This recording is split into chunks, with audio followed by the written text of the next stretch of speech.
ओम शांति। ओम शांति।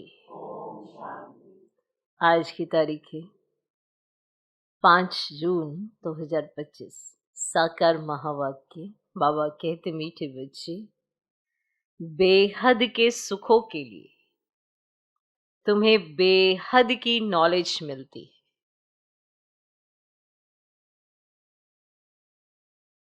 बेहद के सुखों के लिए तुम्हें बेहद की नॉलेज मिलती है।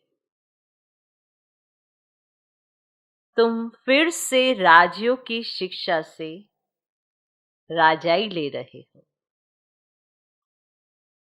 तुम फिर से राजयों की शिक्षा से राजाई ले रहे हो। बाबा कहते, मीठे बच्चे, बेहद के सुखों के लिए तुम्हें बेहद की नॉलेज मिलती है। बेहद के सुखों के लिए तुम्हें बेहद की नॉलेज मिलती है। तुम फिर से राजयों की शिक्षा से राजाई ले रहे हो। आज का प्रश्न, तुम्हारा ईश्वरीय कुटुंब किस बात में बिल्कुल ही निराला है? तुम्हारा ईश्वरीय कुटुंब किस बात में बिल्कुल ही निराला है?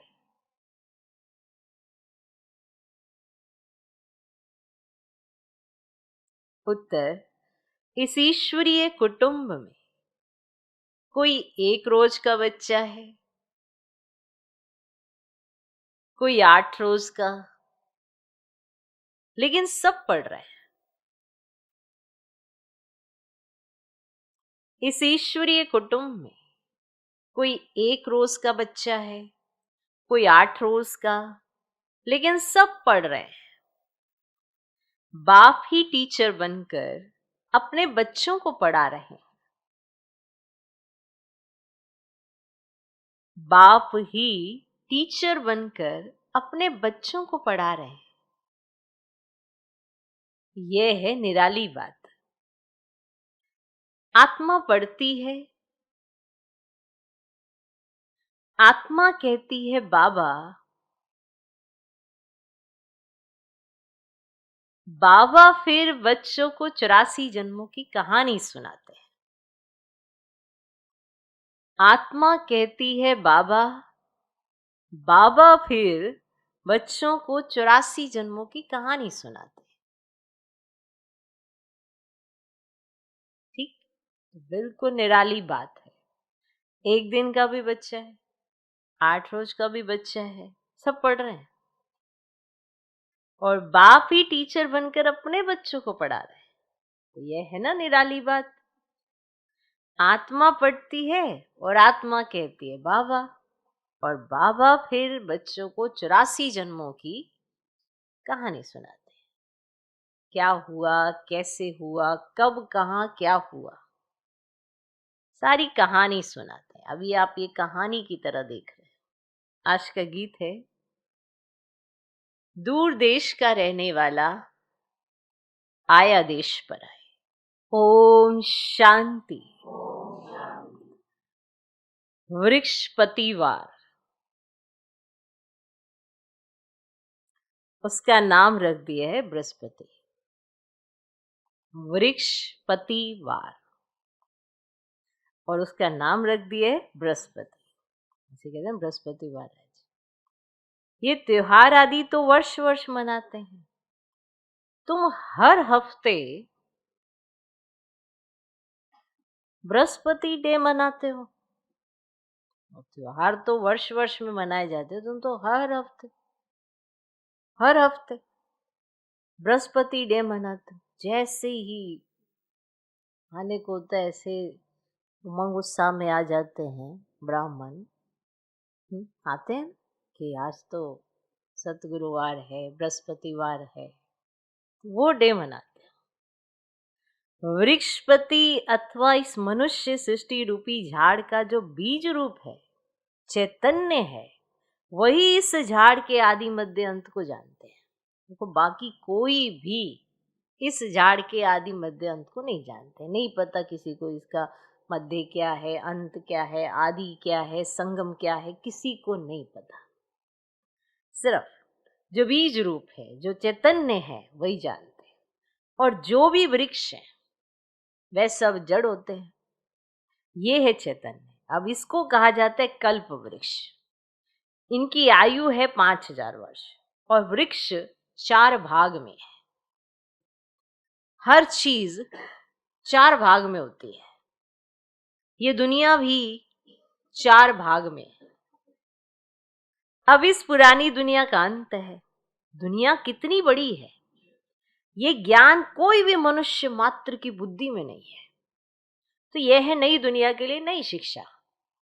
और फिर नई दुनिया का राजा बनने के लिए अथवा आदि सनातन देवी देवता बनने के लिए शिक्षा भी नहीं है, भाषा तो हिंदी ही है। बाबा ने समझाया है, जब दूसरी राजाई स्थापन होती है तो उनकी भाषा अलग होती है। जब एक ही राज्य है, एक ही मत है, तो एक ही भाषा होती है, हिंदी ही होती है। फिर जब दूसरी राजाई स्थापित होती है तो भाषा अलग होती है। क्लियर? सतयुग में क्या भाषा होगी? सो बच्चे थोड़ा थोड़ा जानते हैं। आगे बच्चियां ध्यान में जाकर बतलाती थी कि वहां कोई संस्कृत नहीं है, कि वहां संस्कृत नहीं है। संस्कृत तो यहां है ना, तो जो यहां है वह फिर वहां नहीं हो सकता। तो बच्चे जानते हैं यह है वृक्षपति। है ना, आपको ये बात तो वही बता सकते हैं कि वहां क्या है और यहाँ क्या है, और जो यहाँ है वो वहां क्या रहेगा, क्या नहीं रहेगा, ये सब बातें भी वृक्षपति ही आपको बता सकते हैं, और कोई नहीं बता सकता। तो ये जो सृष्टि का आदि मध्य अंत है, सिर्फ एक ही है, वो जानते हैं, और वो आके हमको ये सारी जानकारी देते हैं। तो ये हो गई बेहद की नॉलेज। क्लियर? तो बच्चे जानते हैं वह है वृक्षपति। उनको फादर रचता भी कहते हैं, झाड़ का।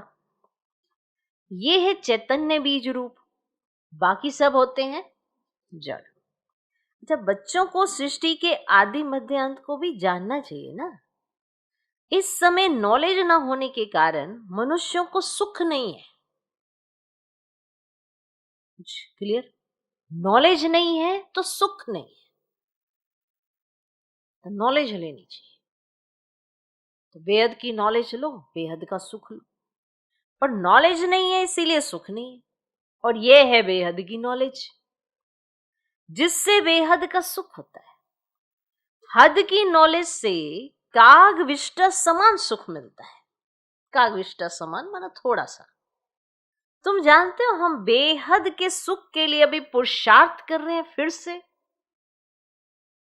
ये फिर से अक्षर सिर्फ तुम सुनते हो। ये जो फिर से है ना, अगेन, ये जो फिर से है ना, ये वाला अक्षर तुम समझते भी हो और अभी जानते भी हो इसका अर्थ क्या है। तुम ही सुनते हो। तुम ही फिर से मनुष्य से देवता बनने के लिए ये राजयों की शिक्षा प्राप्त कर रहे हो। तो ये भी तुम जानते हो कि ज्ञान का सागर बाप निराकार है। ज्ञान का सागर बाप निराकार है। निराकारी तो बच्चे आत्माएं भी हैं, लेकिन सबको अपना अपना शरीर है और इनको अलौकिक जन्म कहा जाता है। और कोई मनुष्य ऐसे जन्म ले ही नहीं सकते जैसे ये लेते हैं, और इनकी भी वानप्रस्थ अवस्था में प्रवेश करते हैं। तो बच्चों को माना आत्माओं को सम्मुख बैठे समझाते हैं, और कोई आत्माओं को बच्चे बच्चे कह ही ना सके, और किसी को ये कहना ही नहीं आएगा बच्चे बच्चे। कोई भी धर्म वाला जानते हैं शिव बाबा हम आत्माओं का बाबा है, अब वह तो जरूर बच्चे बच्चे ही कहेंगे। बाकी कोई भी मनुष्य आत्मा को ईश्वर नहीं कह सकते, बाबा नहीं कह सकते। अब यूं तो गांधी को भी बापू कहते थे, और म्युनिसिपैलिटी के मेयर को भी फादर कह देते, परंतु वे फादर है सब देहधारी। और तुम जानते हो हमारी आत्माओं का बाप हमको पढ़ाते। तो बाप घड़ी घड़ी कहते हैं अपने को आत्मा समझो। वे बाप आकर पढ़ाते भी आत्माओं को हैं। तो ये है ईश्वरीय कुटुंब। क्या है ये? ईश्वरीय कुटुंब। बाप के इतने ढेर बच्चे हैं, तुम भी कहते हो बाबा हम आपके हैं, कहते हो ना, हम आपके हैं, तुम बच्चे हो गए। कहते हैं बाबा हम 1 रोज का बच्चा हूं, 8 रोज का बच्चा हूं, मास का बच्चा हूं, 1 ही महीना हुआ है, 1 महीने का बच्चा हूं। पहले जरूर छोटा ही होगा, भल 2-4 दिन का बच्चा ही है, परंतु ऑर्गन्स तो बड़े हैं ना, इसीलिए सब बड़े बच्चों को पढ़ाई चाहिए। क्लियर? इसलिए चाहे वो पहले दिन का है, चाहे 2 दिन का है, चाहे 4 दिन का है तो ऑर्गन्स तो बड़े हैं ना, इसीलिए पहले दिन से ही पढ़ाई शुरू। पढ़ाई तो चाहिए ना बड़े बच्चों को। जो भी आते हैं सबको बाप पढ़ाते हैं, तुम भी पढ़ते हो। बाप के बच्चे बने फिर बाप समझाते हैं तुमने 84 जन्म कैसे लिए हैं, ये बाबा ही समझाते हैं। क्योंकि बाबा ही जानते हैं कि हमने कैसे लिए हैं, क्योंकि आप तो इस जन्म में आपको तो पिछला कुछ याद ही नहीं है। 84 जन्म कहां से याद आ जाएंगे? नहीं याद है। पर वो जानते हैं कि हमने 84 जन्म कैसे लिए। वो आके हमको ये सारा राज समझाते हैं, कैसे आपने किस युग में कितने जन्म लिए, कितने वर्षों का युग था, सारी डिटेल वो देते हैं, सब हम पढ़ते हैं। तो बाप कहते हैं मैं भी बहुत जन्मों के अंत में इनमें प्रवेश करता हूं और फिर पढ़ाता हूं। बच्चे जानते हैं यहां हम बड़े से बड़े टीचर के पास आए हैं, जिससे ही फिर ये टीचर्स निकले हैं, जिनको पंडे कहते हैं। वह भी सबको पढ़ाते रहते हैं, जो जो जानते जाएंगे पढ़ाते रहेंगे। तो चाहे 1 रोज का बच्चा क्यों ना हो, उसने बाप टीचर से पढ़ाई करी ना, तो वो 1 रोज में भी पढ़ा सकता है। तो पहले पहले तो समझाना ही यह है। 2 बाप है ना, एक लौकिक और दूसरा पारलौकिक। तो बड़ा तो जरूर पारलौकिक बाप हो गया, जिसको भगवान कहा जाता है। तुम जानते हो अभी हमको पारलौकिक बाप मिला है, और किसी को पता ही नहीं। धीरे धीरे जानते जाएंगे। तुम बच्चे जानते हो हम आत्माओं को बाबा पढ़ाते हैं। हम आत्मा ही एक शरीर छोड़ फिर दूसरा लेंगी तो ऊंच से ऊंच देवता बनेंगी। तो ऊंच से ऊंच बनने के लिए आए हैं। कई बच्चे चलते चलते ऊंचे से ऊंची पढ़ाई को ही छोड़ देते हैं। माना बाप को भी पहचाना, पढ़ाई भी पढ़ी, इतना ऊंचा बनते बनते फिर पढ़ाई भी छोड़ देते हैं। किसी ना किसी बात में संशय आ जाता है, या माया का कोई तूफान सहन नहीं कर सकते हैं, का महाशत्रु से हार खा लेते हैं। इन्हीं कारणों से पढ़ाई छूट जाती है। का महाशत्रु के कारण ही बच्चों को बहुत सहन करना पड़ता है। बाप कहते कल्प कल्प तुम अबलाएं माताएं ही पुकारती हो। कहते हैं बाबा हमको नगन होने से बचाओ। बाप कहते याद के सिवाय और कोई रास्ता नहीं। याद से ही बल आता जाएगा, माया बलवान की ताकत कम होती जाएगी। आपकी याद से माया बलवान की ताकत कम होती जाएगी, फिर तुम छूट जाएंगे। ऐसे बहुत बंधन से छूट कर आते हैं, फिर अत्याचार होना बंद हो जाता है। फिर आकर शिव बाबा से ब्रह्मा द्वारा बातचीत करते हैं, आते हैं, मिलते हैं, बातचीत करते हैं। ये भी आदत पड़ जानी चाहिए, बुद्धि में ये रहना चाहिए कि हम शिव बाबा पास जाते हैं, वे इस ब्रह्मा तन में आते, हम शिव बाबा के आगे बैठे हैं। सदा याद रहो ये अपनी बुद्धि में कि हम शिव बाबा के आगे बैठे हैं। याद से ही विक्रम विनाश होंगे। अपने को आत्मा समझ बाप को याद करना है, यही शिक्षा मिलती है। बाप से मिलने आओ तो भी अपने को आत्मा समझो, आत्म अभिमानी भव। ये ज्ञान भी तुमको अभी मिलता है, ये है मेहनत। उस भक्ति मार्ग में तो कितने वेद शास्त्र आदि पढ़ते हैं, ये तो एक ही मेहनत है, सिर्फ याद की। ये बहुत सहज से सहज है, बहुत डिफिकल्ट भी है ना। जिसने बाप की बात मानी उसके लिए सहज है, और जिसने नहीं मानी उसके लिए डिफिकल्ट है। और बाबा को याद करना, इससे सहज तो कोई बात होती ही नहीं। अब बच्चा पैदा हुआ और मुख से बाबा बाबा निकलेगा, तो बच्ची के मुख से माँ निकलेगा। और आत्मा ने फीमेल का शरीर धारण किया है, फीमेल माँ के पास ही जाएगी। बच्चा अक्सर करके बाप को याद करता है, बच्चा अक्सर करके बाप को याद करता है, क्योंकि वर्षा मिलता है। अभी तुम आत्माएं तो सब बच्चे हो, तुमको वर्षा मिलता है बाप से, तो आत्मा को बाप से वर्षा मिलता है याद करने से। देह अभिमानी होंगे ना तो वर्षा पाने में मुश्किलात होगी। और बाप कहते मैं बच्चों को ही पढ़ाता हूँ, और बच्चे भी जानते हैं हम बच्चों को बाप पढ़ाते हैं। तो ये बातें बाप के सिवाय कोई बता ही ना सके। तो उनके साथ ही भक्ति मार्ग में तुम्हारा प्यार था, तुम्हारा प्यार था शिव बाबा के साथ भक्ति मार्ग। तुम सब आशिक थे उस माशूक के, तो सारी दुनिया आशिक है एक माशूक की। परमात्मा को सब परम पिता भी कहते हैं, तो बाप को आशिक नहीं कहा जाता है।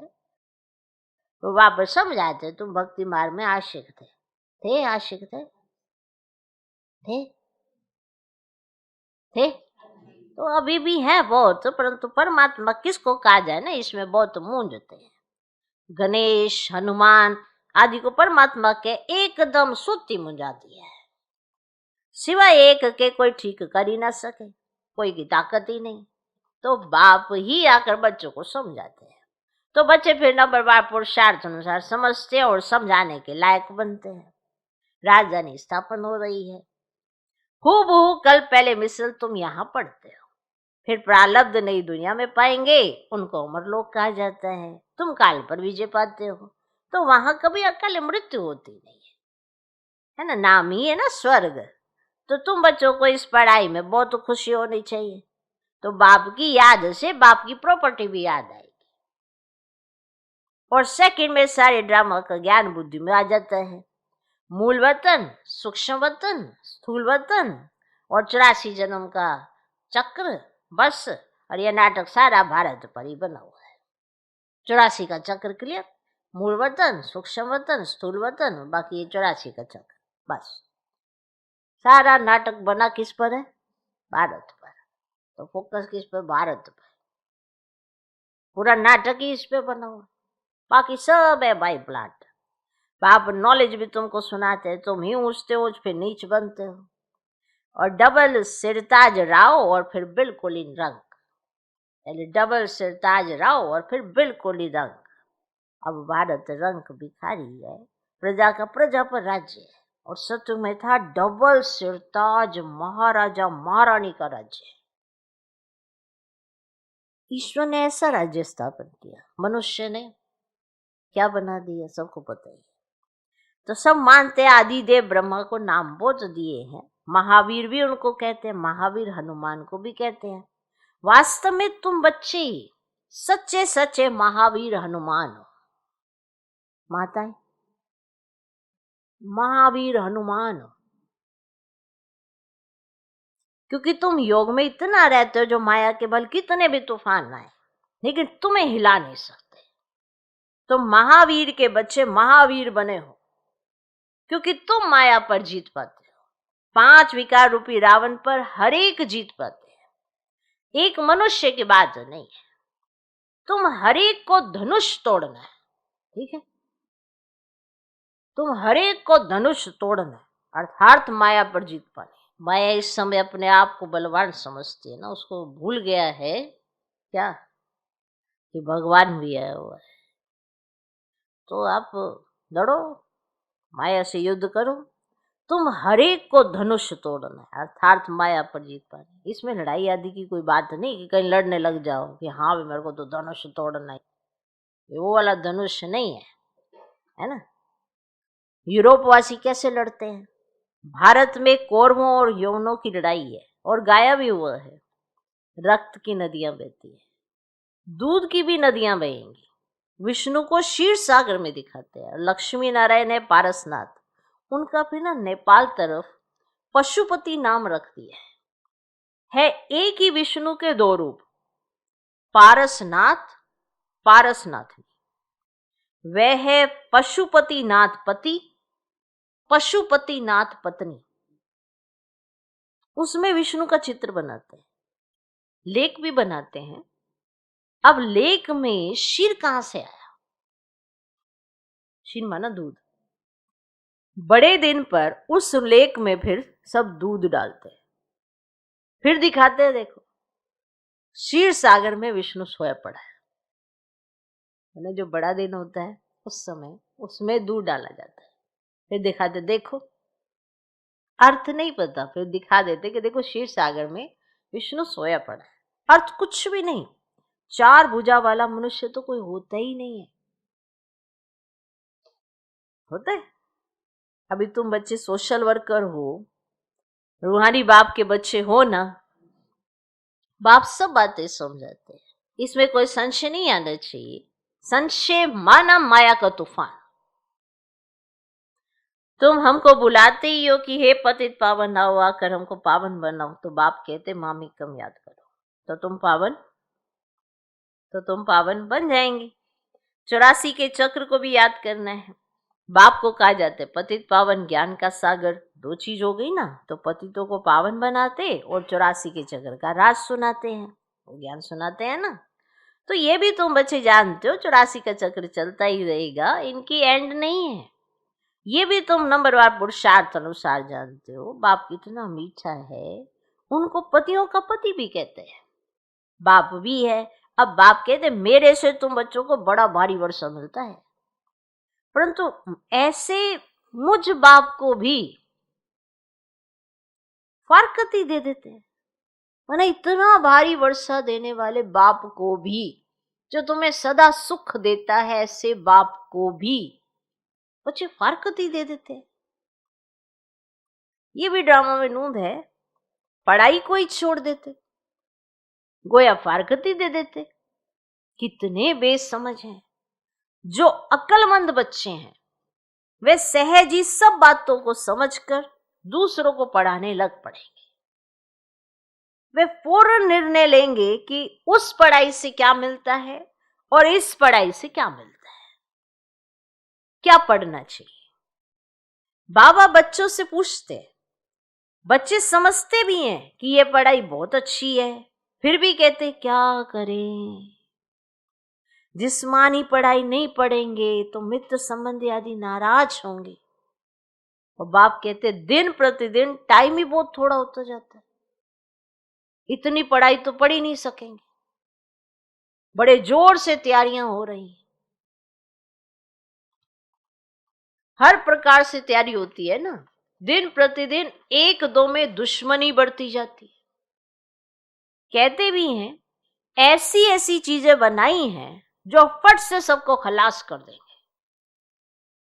तुम बच्चे जानते हो ड्रामानुसार अब लड़ाई लग ही नहीं सकती। राजा स्थापन होनी है, तब तक हम भी तैयारी कर रहे हैं, यानी कि आज ही लड़ाई लग जाएगी। राजा स्थापन हो रही है ना, इसलिए अब हम भी तैयारी कर रहे हैं। ये भी तैयारी करते रहते हैं। तुम्हारा पिछाड़ी में बहुत प्रभाव निकलने का है। गाया भी हुआ है, अहो प्रभु तेरी लीला। ये तो सब गायन करेंगे ना, क्योंकि भगवान आकर अपनी ये लीला कर रहे हैं और किसी को कुछ पता नहीं। जो अपने ही मन, अपने ही विचारों में, अपने ही उसमें माया के साम्राज्य में रहकर खुश होने की कोशिश कर रहे हैं, उन्हें ये बेहद का सुख पता ही नहीं, ये बेहद की पढ़ाई पता ही नहीं। इसीलिए उनके दिल से निकलेगा जब समय नहीं बचेगा, ओहो प्रभु तेरी लीला। तो ये इसी समय का गायन है। ये भी गाया हुआ है कि तुम्हारी गति मत न्यारी। तो सब आत्माओं का पाठ न्यारा है। अभी बाप तुमको श्रीमत दे रहे हैं कि मामी कम याद करो तो विक्रम विनाश होंगे। कहाँ श्रीमत और कहाँ मनुष्य की मत। तुम जानते हो विश्व में शांति सिवाय परम पिता परमात्मा के कोई कर ही ना सके। 100% पवित्रता सुख शांति 5000 वर्ष पहले मुआफिक ड्रामानुसार स्थापन कर रहे हैं। कैसे? सो आकर समझो। तुम बच्चे भी मददगार बनते हो। जो बहुत मदद करेंगे ना, वह विजय माला के दाने बन जाते हैं। तुम बच्चों के नाम भी कितने रमणीक थे, वे नाम की लिस्ट एल्बम में रख देनी चाहिए। तो आज एक लिस्ट मिलेगी आपको सब जगह से, आएंगे एकदम से, बहुत लंबी लिस्ट है वो नामों की। तो बाबा कहते वो एल्बम में रख देनी चाहिए, फिर माना भगवान ने नाम दिया ना। तुम भट्टी में थे, घर बार छोड़ बाप के आकर बने, एकदम भट्टी में आकर पड़े। ऐसी पक्की भट्टी थी जो अंदर कोई आ ही ना सके। जब बाप के बन गए तो फिर नाम जरूर होने चाहिए। सब कुछ सरेंडर कर दिया, इसीलिए नाम रख दिए। वंडर है ना, बाप ने सबके नाम रखे, तूने सबके नाम रखे। अच्छा, मीठे मीठे सिकिलदे बच्चों प्रति माता पिता बाप दादा का याद प्यार और गुड मॉर्निंग। रूहानी बाप की रूहानी बच्चों को नमस्ते। हम रूहानी बच्चों की भी रूहानी बाप को नमस्ते नमस्ते नमस्ते। Good morning good morning good morning. धारणा के लिए मुख्य सर, पहला पॉइंट, किसी भी बात में संशय बुद्धि नहीं बनना है। किसी भी बात में संशय बुद्धि नहीं बनना है। माया के तूफानों को महावीर बन पार करना है। माया के तूफानों को महावीर बन पार करना है। ऐसा योग में रहो जो माया का तूफान हिला ही ना सके।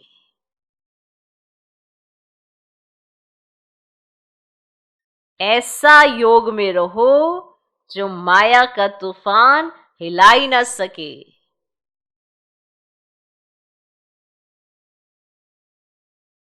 ठीक।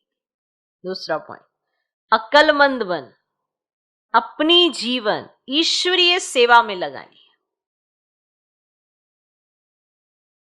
अक्लमंद बन अपनी जीवन ईश्वरीय सेवा में लगानी। सच्चा सच्चा रूहानी सोशल वर्कर बनना है। सच्चा सच्चा रूहानी सोशल वर्कर बनना है। रूहानी पढ़ाई पढ़नी और पढ़ानी है। रूहानी पढ़ाई पढ़नी और पढ़ानी है। आज का वरदान, अहम और वहम को समाप्त कर रहम दिल बनने वाले विश्व कल्याणकारी भव। अहम और वहम को समाप्त कर रहम दिल बनने वाले विश्व कल्याणकारी भव।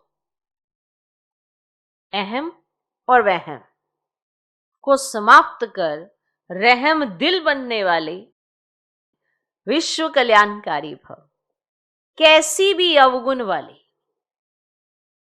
कड़े संस्कार वाली, कम बुद्धि वाली, सदा गलानी करने वाली आत्मा हो, लेकिन जो रहम दिल विश्व कल्याणकारी बच्चे हैं, वे सर्व आत्माओं के प्रति लवफुल के साथ लवफुल होंगे। सिर्फ लवफुल नहीं, लवफुल के साथ लवफुल होंगे।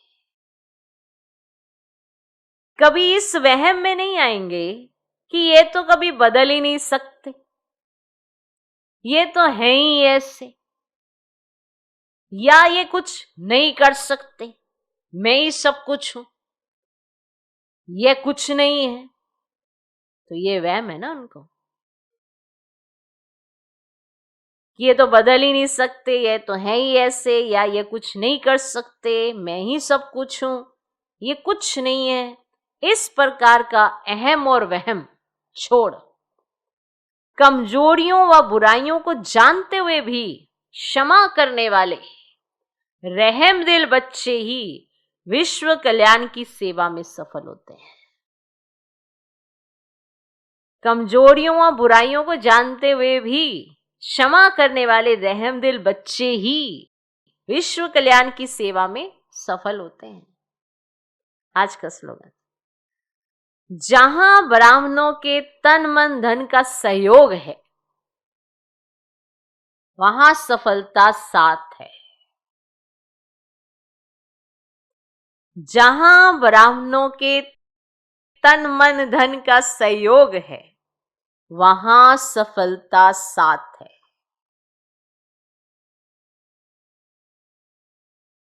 क्लियर? क्लियर? सफलता कहीं नहीं गई अगर ब्राह्मण संपूर्ण समर्पण करता है, अपने तन का, मन का, धन का, और निसंकल्प होके निस्वार्थ भाव से समर्पण करता है, तो सफलता उसको मिलती ही मिलती है। तो जहां ब्राह्मणों के तन मन धन का सहयोग है, सभी ब्राह्मण एकजुट होकर अगर तन मन धन से सहयोग देंगे तो सफलता कहाँ जाएगी? कहीं और नहीं, आपके पास ही आएगी। तो वो रहा एक ब्राह्मण की बात, ये है संगठित रूप में ब्राह्मणों की बात। तो जहां संगठित रूप में भी ब्राह्मणों का तन मन धन का सहयोग रहता है तो सफलता कहाँ जाएगी? आपके पास ही रहेगी, क्योंकि ब्राह्मणों के लिए तो सफलता जन्म सिद्ध अधिकार है। अब एक तीसरा है, आत्मिक स्थिति में रहने का अभ्यास करो, अंतर्मुखी बनो। आत्माएं जब आपके आत्मिक स्वरूप का अनुभव करेंगी तब वे बाप की तरफ आकर्षित होकर अहो प्रभु के गीत गाएंगी और देवभान से सहज अर्पण हो जाएंगी। अहो आपका भाग्य, ओहो मेरा भाग्य।